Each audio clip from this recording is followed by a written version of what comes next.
કામિકા એકાદશી 21 જુલાઈએ સોમવારે છે.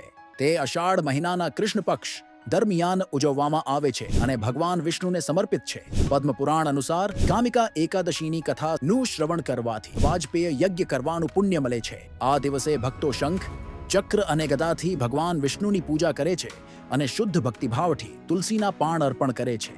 મંદિરમાં દીવો પ્રગટાવવાથી પૂર્વજોને મુક્તિ મળે છે અને દૈવી આશીર્વાદ મળે છે. આ દિવસે પ્રગટાવેલો ઘી કે તેલનો દીવો સૂર્યલોકમાં 1000 દીવાઓ કરતા વધુ તેજસ્વી ચમકે છે. જે લોકો જમીન કે સોનું દાન કરી શકતા નથી તેઓ પણ કામિકા એકાદશી પર ઉપવાસ અને નિષ્ઠાપૂર્વક પ્રાર્થના કરીને સમાન પુણ્ય પ્રાપ્ત કરે છે.